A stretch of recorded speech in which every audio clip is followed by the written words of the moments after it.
BSc second year zoology के paper third, immunology microbiology और biotechnology की पहली यूनिट का अध्ययन जो हम कर रहे थे इम्यूनोलॉजी का, उसके अंतर्गत प्रतिरक्षा की कोशिकाओं का कुछ अध्ययन हम पुराने वीडियोज़ में कर चुके हैं, जहाँ यहाँ तक डिस्कस हो चुका था कि हीमोटोपोइटिक स्टेम सेल्स के द्वारा, जिसमें सेल्फ रिन्यूअल का गुण होता है, दो प्रकार के प्रोजिनेटर बनते हैं, एक माइलोइड प्रोजिनेटर, एक लिम्फोइड प्रोजिनेटर।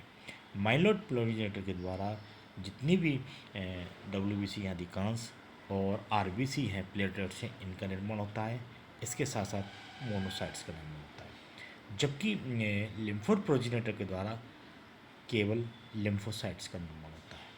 आज हमें जो लिम्फोसाइट्स के बारे में अध्ययन करना है इस वीडियो में।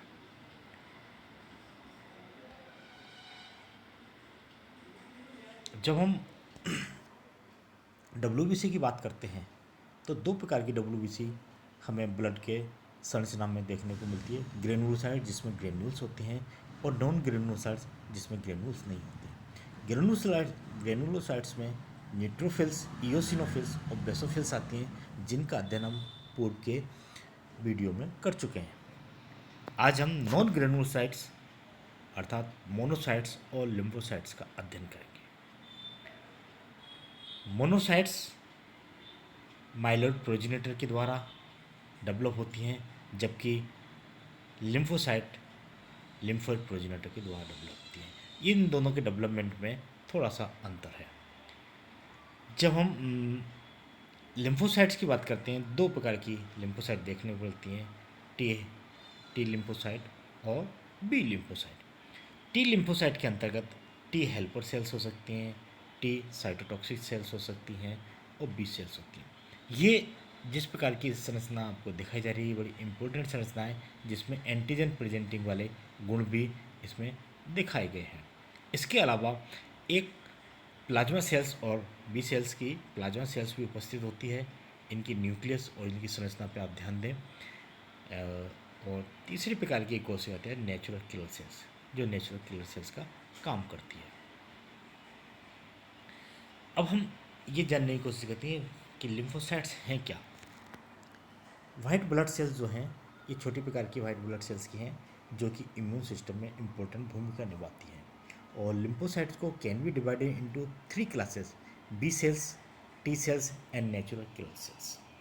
जितनी भी मैच्योर लिम्फोसाइट्स हैं, उनका सबका सिमिलर अपीयरेंस होता है, केवल वो they are small cells with a deeply basophilic nucleus and scanty cytoplasm. Basophilic प्रकार का न्यूक्लियस होता है, न्यूक्लियस ब्लर होता है और साइटोप्लाज्म बहुत कम होता है। बी सेल और टी सेल दो प्रकार की लिम्फोसाइट्स मिलती हैं, also known as B cell lymphocytes कहलाते हैं या टी सेल लिम्फोसाइट्स कहते हैं।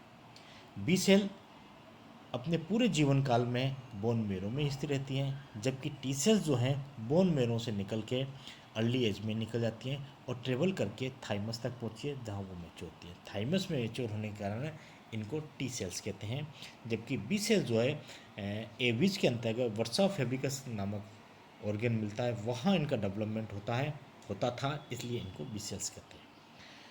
The principal function of B cells is to make antibody against antigen. जब भी एंटीजन आते हैं तो उनके विरुद्ध एंटीबॉडी बनाने का प्रमुख रूप से बी सेल्स का होता है, और इस प्रकार से ये एंटीजन प्रेजेंटिंग सेल्स बन जाती हैं, मतलब ये प्रेजेंट करती हैं, एंटीजन को प्रेजेंट करती हैं। जबकि टी सेल्स जो हैं, ये T lymphocyte belong to a group of white blood cells and play central role in cell mediator जो इम्यूनिटी होती है, उसमें टी सेल्स अपना पार्ट रोल अदा करती हैं। T cell cell mediated immunity में काम करती हैं, जबकि बी सेल ह्यूमरल इम्यूनिटी में काम करती है। ठीक है, B cell is an essential component of the adaptive immune system. दूसरी जगह हम देखें, टी सेल्स कम से कम ब्लड लिम्फोसाइट का 65 से 75% तक टी सेल्स होती हैं, और they can be distinguished from the other lymphocyte by the presence of T cell receptor. मतलब टी सेल्स के ऊपर टी सेल रिसेप्टर उपस्थित होता है, जिसके द्वारा ये अन्य कोशिकाओं से अलग पहचान में आती है। Another key feature of B cells and T cells include the receptors it has in its surface.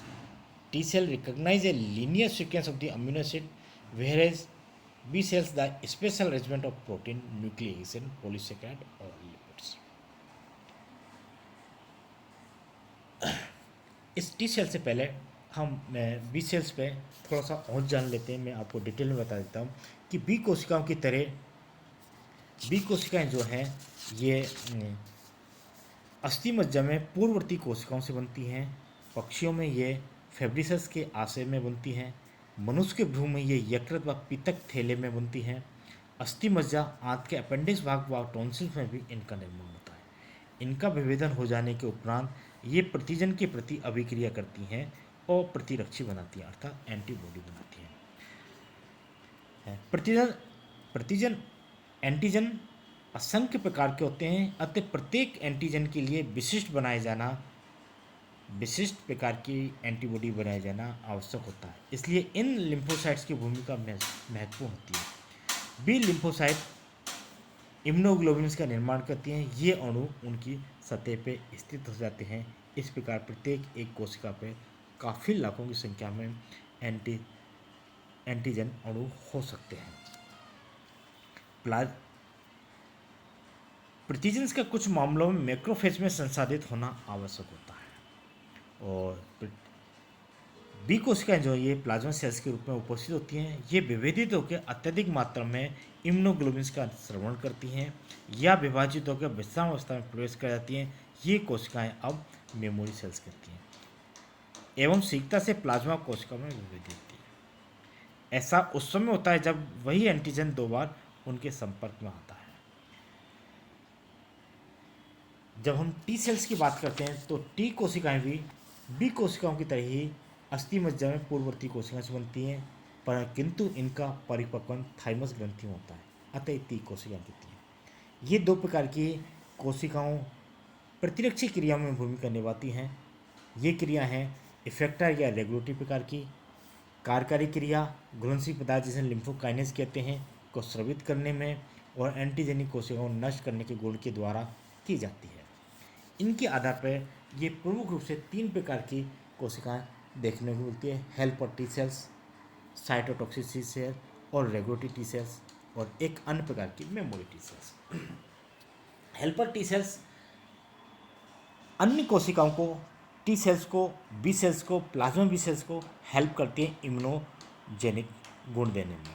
Cytotoxic T cells ये प्रमुख टी सेल्स होती है जो इम्यूनिटी में काम करती है। ये जितनी भी वायरल इन्फेक्टेड सेल्स होती हैं, ट्यूमर सेल्स होती हैं, कैंसर कोशिकाएं होती हैं, अथवा जब हम कोई भी अंग को ट्रांसप्लांट करते हैं तो उसके रिजेक्शन में यही साइटोटॉक्सिक टी सेल्स काम करती हैं।